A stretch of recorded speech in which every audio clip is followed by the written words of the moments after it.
This is the IELTS listening test, created and published by IELTSonlinetests.com 2025. You will hear a number of different recordings, and you have to answer questions on what you hear.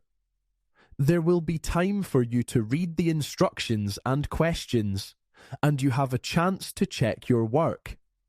All the recordings will be played once only.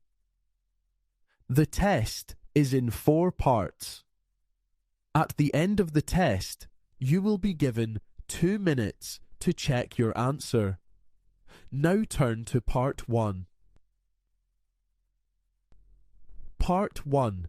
You will hear Jasmine calls about a job, learns about the role, hours, pay, and application process, and decides to apply after hearing the details.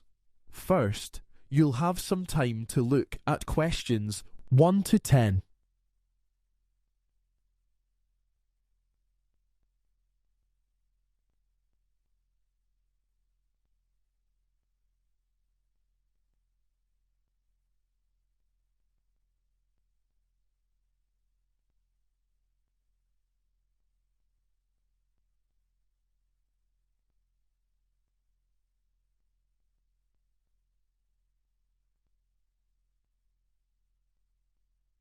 Now listen carefully and answer questions 1 to 10.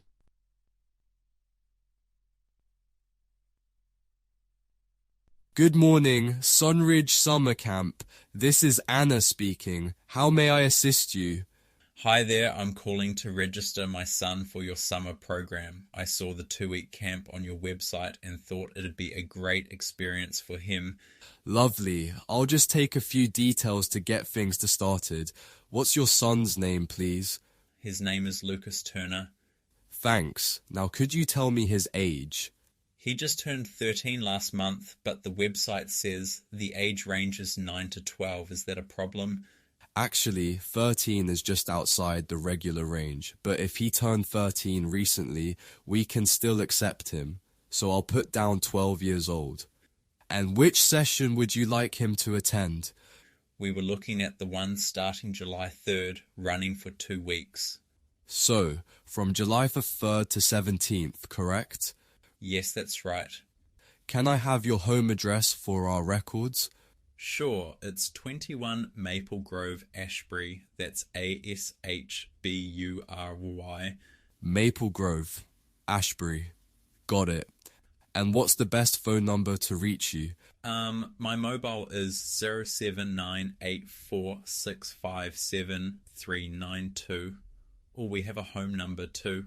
Wait, never mind, the mobile's better. Any medical or dietary issues we should be aware of? He's vegetarian, but that's more of a preference. The only real concern is his peanut allergy. It's not extremely severe, but we do carry an EpiPen just in case. Duly noted. Now, we offer a range of activities. Are there any that Lucas is particularly interested in? Oh, he loves all kinds of outdoor stuff. He's not really into crafts or drama, but he's especially keen on swimming and archery, so. We've got both of those. Has he attended an overnight camp before? No, he hasn't. He's done day camps back home in York, but this will be his first time staying away from home overnight. Thanks. We'll make sure he's placed in a beginner group. Will Lucas bring his own sleeping bag? I thought he had one, but it turns out it's too small, so we'll need to borrow one from the camp if that's possible. Absolutely. We have spares for hire. There's a small charge which I'll include in the invoice. And how will Lucas get to the camp? Originally we were going to send him by coach, but since we'll be in the area anyway, we've decided to drop him off by car on the morning of the 3rd. Alright. Lastly, how would you like to handle payment, I'd rather not give card details over the phone. Do you take checks? We no longer accept checks, I'm afraid, but you can pay online through our website. It's very secure. That works. I'll do that later today. Perfect. Once payment is made, you'll receive a confirmation email with all the details. Let us know if anything changes. Will do. Thanks for all your help. That is the end of part 1. You now have 30 seconds to check your answers to part 1.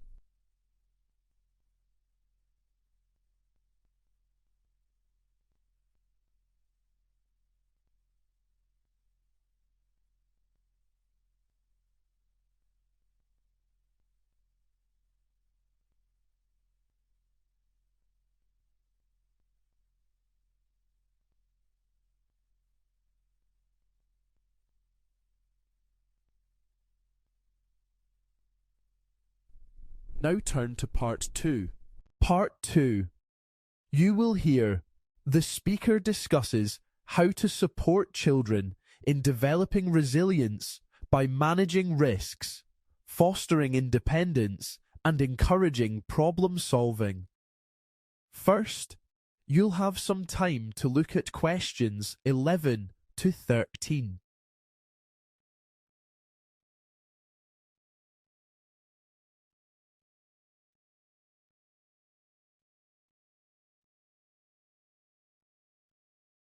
Now listen carefully and answer questions 11 to 13. Today, I'm going to talk about the issue of encouraging children to learn about risk. At the moment, a lot of children are not allowed to play outside by themselves. So, unsurprisingly, there are concerns about how this is affecting them. One of the main reasons why parents are reluctant to let their children play outside is fear of crime. They worry that their children might be abducted or harmed in some way by a stranger. But research shows that the chances of a child being abducted are very low. In fact, they are far more likely to be injured in a car accident than to be abducted. There are also concerns about the risk of accidents.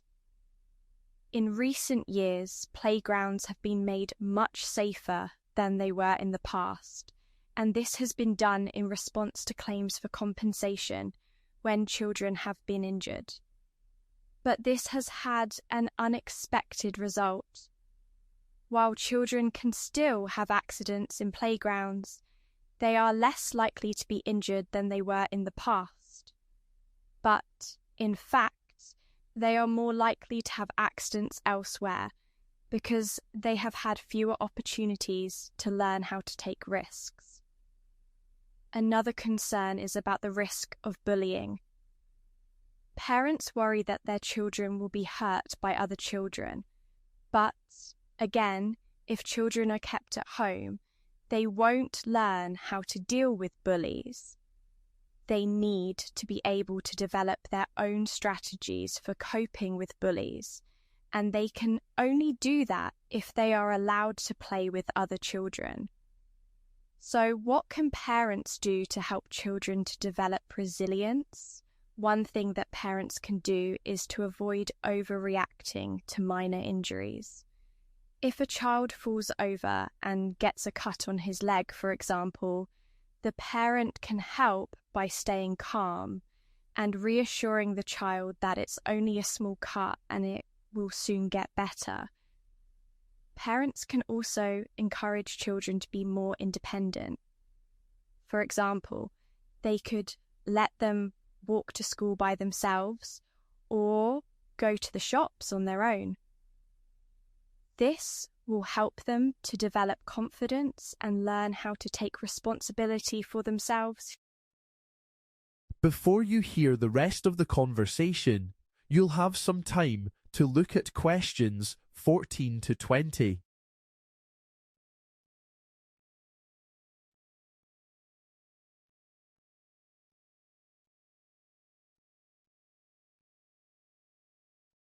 Now listen and answer questions 14 to 20. It's also important for children to learn how to manage risks. Parents can help by encouraging them to think about the risks involved in different activities and to decide for themselves whether or not they want to take those risks. For example, if a child wants to climb a tree, the parent can help by asking questions like, "How high do you think you can climb?" And "What's the worst thing that could happen if you fall?" This will help the child to think about the risks involved and to make an informed decision. Another way that parents can help is by encouraging children to solve their own problems. For example, if a child is having trouble with a friend, the parent can help by asking questions like, "What do you think you could do to make things better?" And "How do you think your friend feels about the situation?" This will help the child to think about the problem from different angles and to come up with a solution. Finally, parents can help by encouraging children to take part in activities that involve a certain amount of risk. For example, they could encourage them to join a sports team or to take up a hobby like rock climbing or skiing. These activities will help children to develop confidence and learn how to take risks in a controlled environment. So, in conclusion, it's important for children to learn about risk, and parents can help by encouraging them to be more independent, to manage risks, to solve their own problems, and to take part in activities that involve a certain amount of risk. By doing this, they will help their children to develop resilience and to become more confident and independent adults. That is the end of part 2. You now have 30 seconds to check your answers to part 2.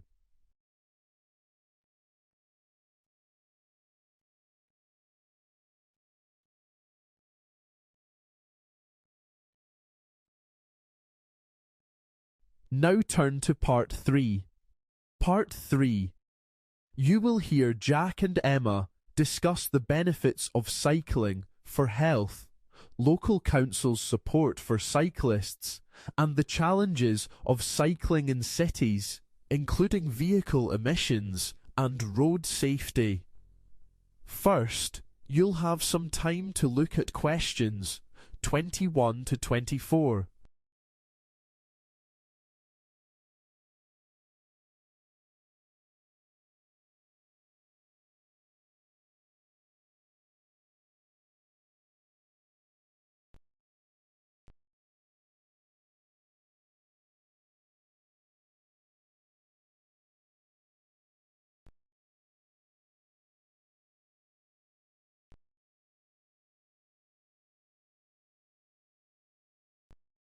Now listen carefully and answer questions 21 to 24.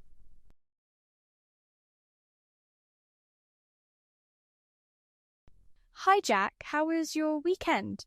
Oh, great. Thanks, Emma. I actually went cycling again. To be honest, I'm getting a bit obsessed with it. Oh, I remember you mentioned thinking about buying a bike. Did you get one then? Yes, I did. I bought a really nice one. I was looking at a few different types, but I ended up getting a mountain bike. I figured I'd be able to ride it in more places than a road bike. That's true, isn't it? So, where did you go? I went to the forest. There are some excellent paths there that are just right for mountain biking. It's really good exercise, and it's great to be out in the fresh air instead of at the gym, you know? I know exactly what you mean. I'd like to try cycling, but I'm not sure it's for me. I think I'd be a bit scared of riding on the roads. Well, I was too, but it's fine once you get used to it. You really should try it. It's a fantastic way to keep fit, and you can explore so many different places. I've been all over the city on my bike. I've heard cycling is incredibly beneficial. It's better than running because it doesn't put stress on your joints. Exactly. And it's better than driving because you don't have to sit in traffic jams. It's a lot quicker than walking, and you can reach places you can't get to on public transport.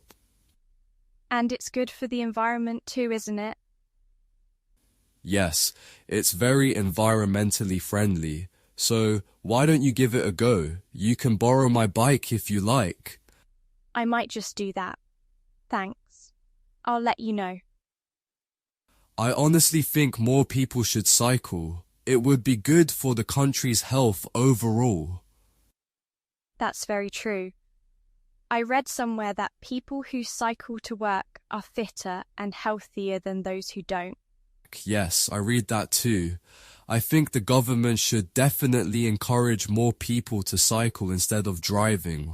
Before you hear the rest of the conversation, you'll have some time to look at questions 25 to 30.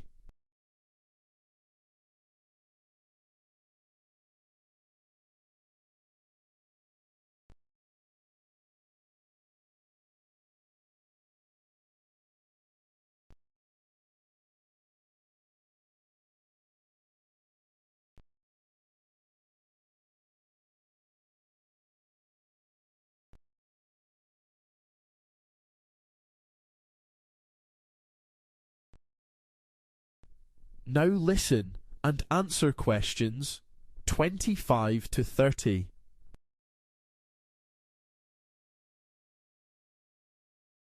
I think they do, actually.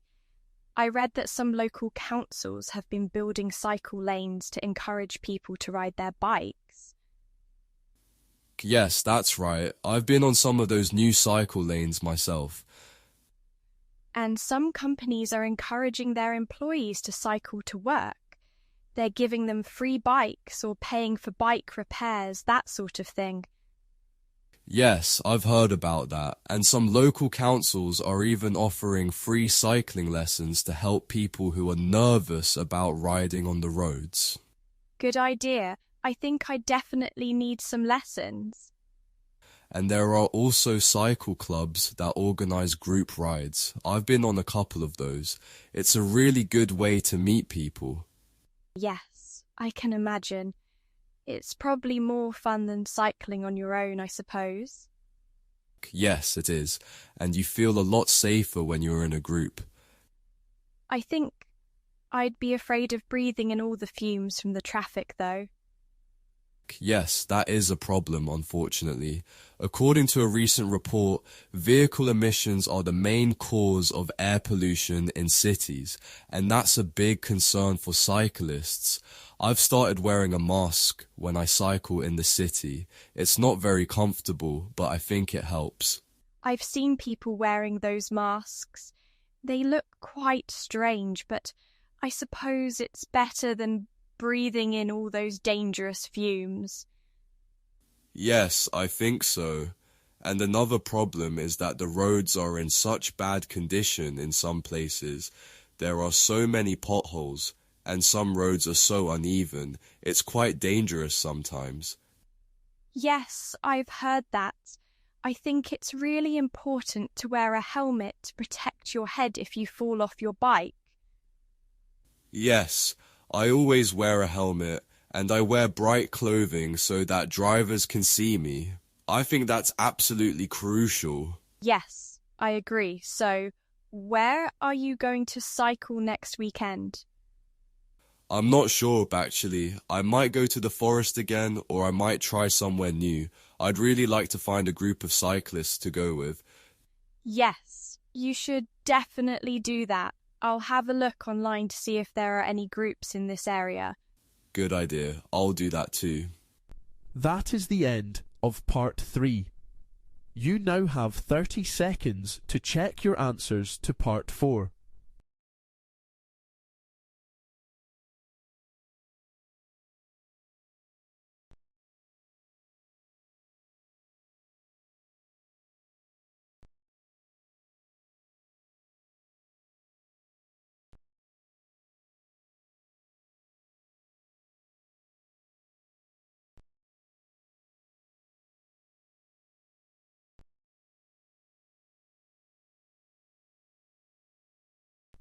Now turn to Part 4. Part 4. You will hear.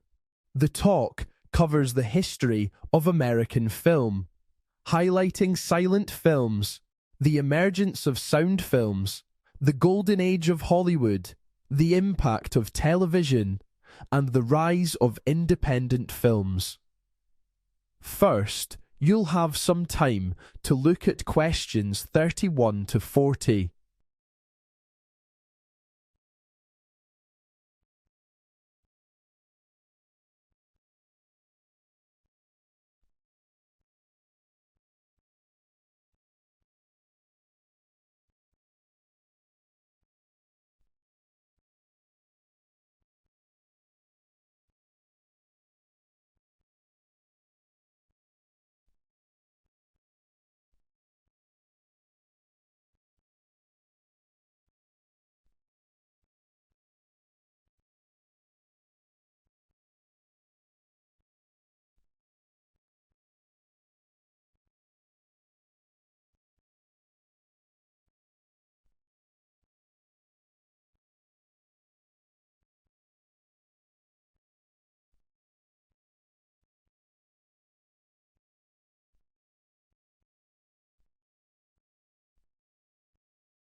Now listen carefully and answer questions 31 to 40.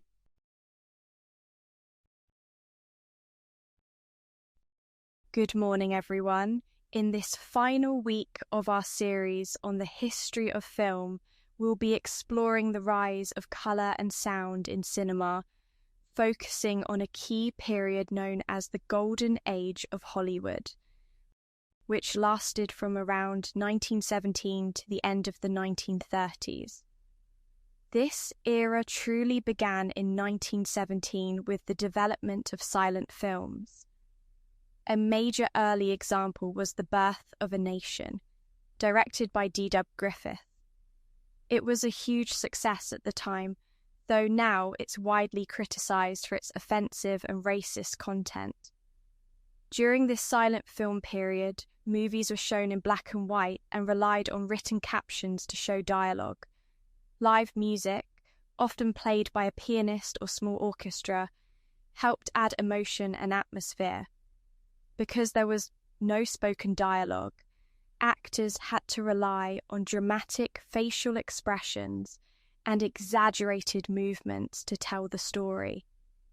As the popularity of cinema grew, several major studios were founded in Hollywood. This transformed the small California town into the center of the film world.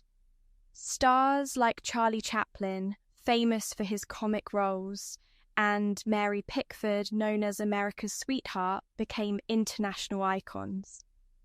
These actors helped draw massive audiences, and the studios quickly became powerful businesses. Major companies like Paramount, MGM, and Warner Brothers controlled nearly every part of the film process, from hiring actors to showing films in their own cinemas. This structure became known as the studio system. A major turning point came in 1927 with the release of The Jazz Singer. This was the first successful film to include synchronized sound and spoken dialogue. It marked the beginning of a new era, the talkies. The impact was enormous. Audiences were amazed, and soon all major studios began producing sound films. However, the shift wasn't easy. Some silent film stars struggled to adapt because their voices didn't suit the new technology, or their acting style didn't work with spoken dialogue. Studios also had to invest large sums of money in new recording equipment and redesign their sets to prevent sound problems. Despite the economic difficulties of the 1930s, including the Great Depression, Hollywood continued to produce a wide variety of films. People had less money, but they still went to the cinema to escape from daily life. Studios made musicals, romantic comedies, action films, and dramas, many of which are still popular today. These films gave audiences hope, glamour, and fantasy in difficult times. The 1930s also brought new technology, particularly in colour. While colour films had existed in some form for years, the process was expensive and difficult.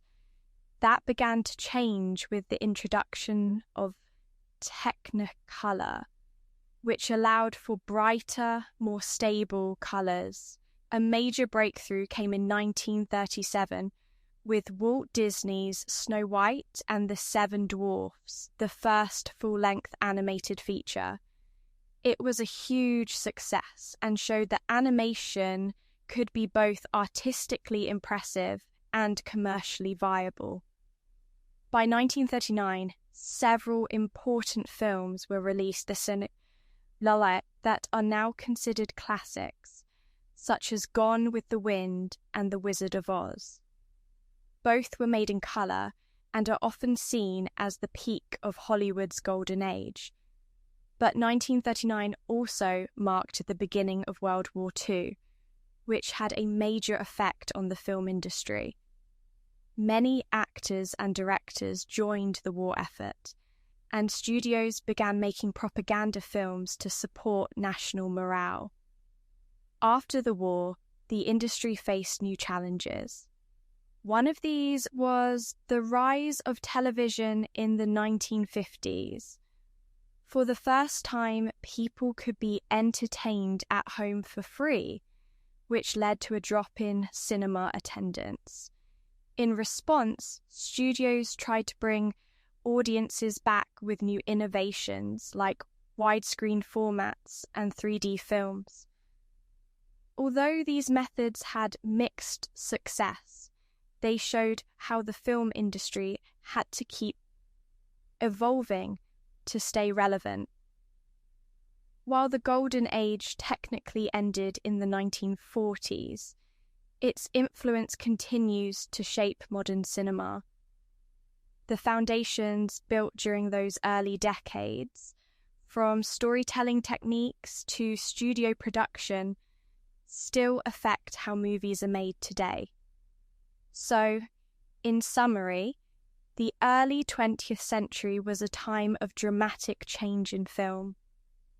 From silent black and white movies to full-colour sound films, the industry grew rapidly in both technology and storytelling. It adapted to new challenges and found ways to continue entertaining audiences around the world. Next week, we'll look at the rise of independent cinema and how filmmakers outside the big studios began to reshape the industry. That is the end of part 4. You now have 30 seconds to check your answers to part 4.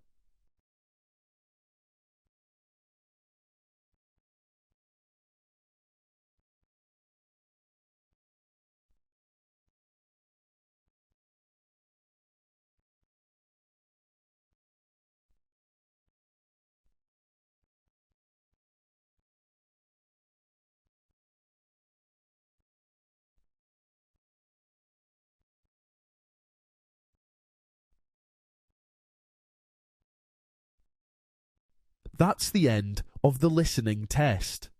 You will now have 2 minutes to check your answers.